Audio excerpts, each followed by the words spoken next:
Yesterday, I went to the very heart of Moscow to join the protest organized by Russian opposition to claim the right to freedom.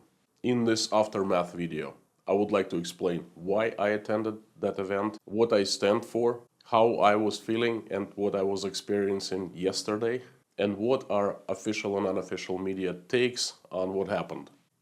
Let's go. If we're meeting for the first time, my name is Konstantin and welcome to Letters to King. We're living in today's Russia explained by the insider you can trust. If you're a returning viewer, thank you so much. You're awesome and you rock. Please keep on coming back for more.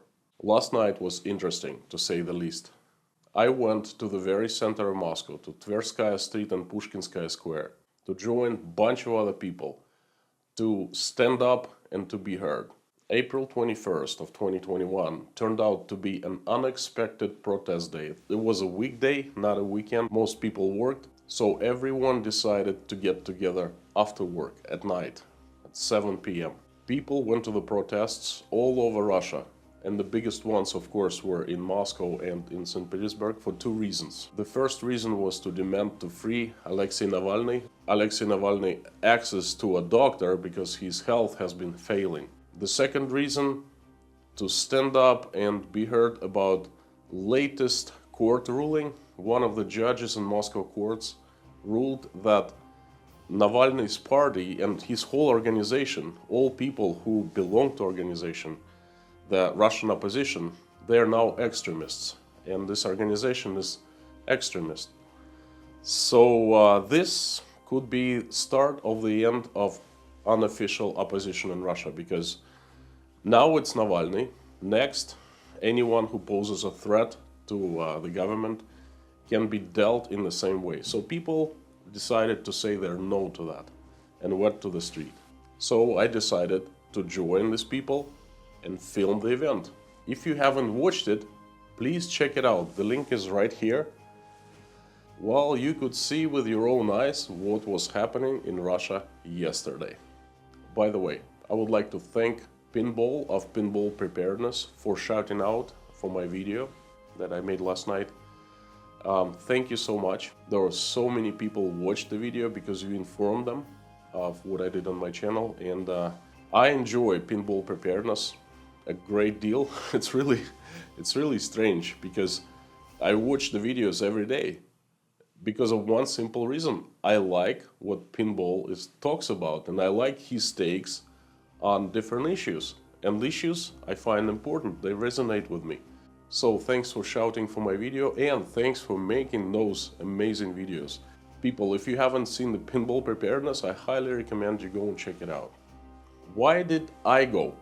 Why did I join this event yesterday?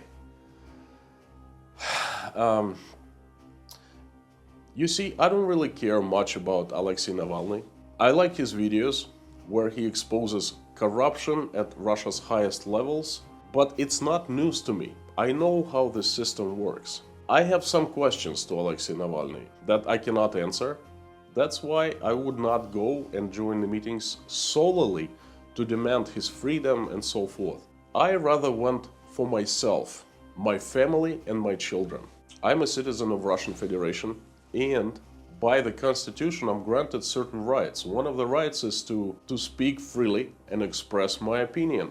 And this is exactly what I am standing up for. So yesterday I stood up and wanted to be heard. So I didn't do it for anyone.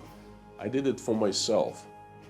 I did it for claiming that Russia needs more freedom.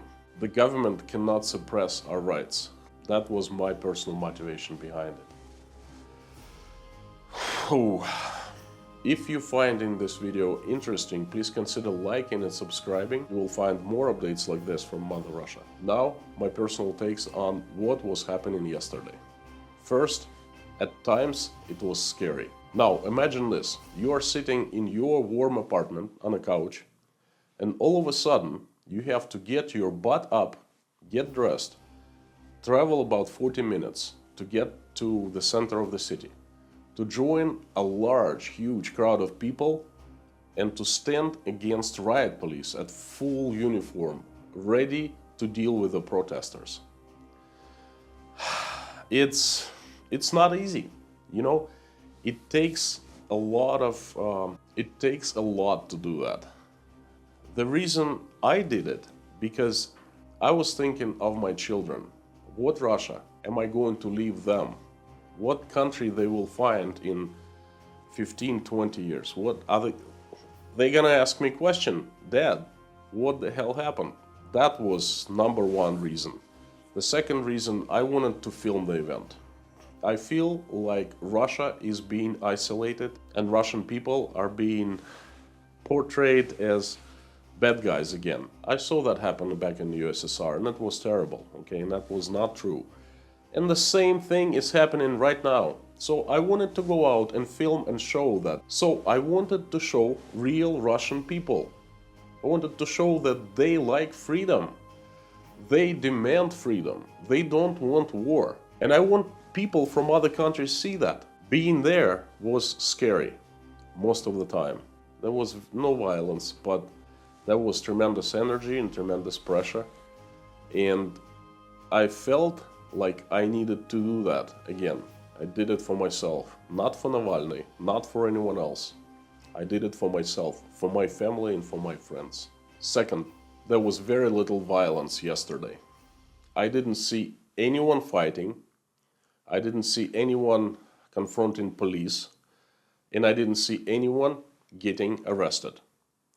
Police was behaving absolutely normal, just the way I would expect them to behave at a normal, event, a normal protest or a normal, march, so to speak.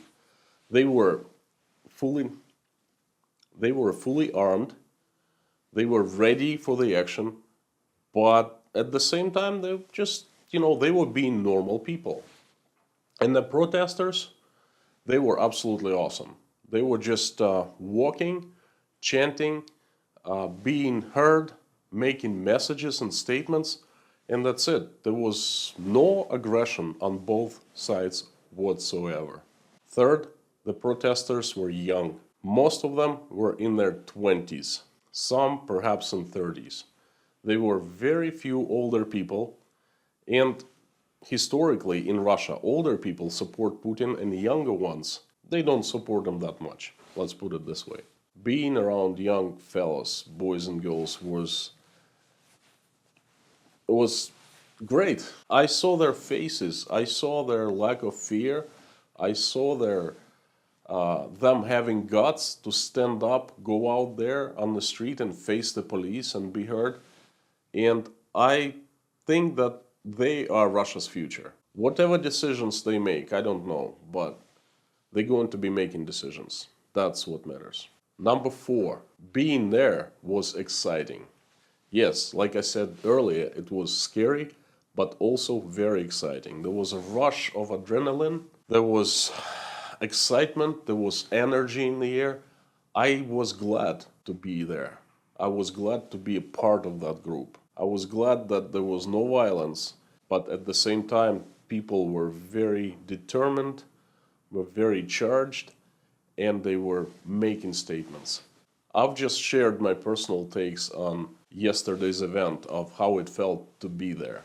This morning, I woke up and checked the media, official, unofficial, and by unofficial, I mean not controlled by the Kremlin. In the media, they confirm what I saw with my own eyes yesterday. They're saying there was very little violence, different opinions. From 1,000 to 1,500 people were arrested in the entire Russia. Usually at any protests, only in Moscow, thousands of people are arrested. And this time, 10 to 1,500 in the entire Russia. There were quite a few protests in most Russian large cities, and most of them were peaceful, which is kind of unusual. The media also suggests that the next protests will not be so peaceful. Well, I guess we will see that. Thanks for looking into what's going on in Russia now. I'll see you next time.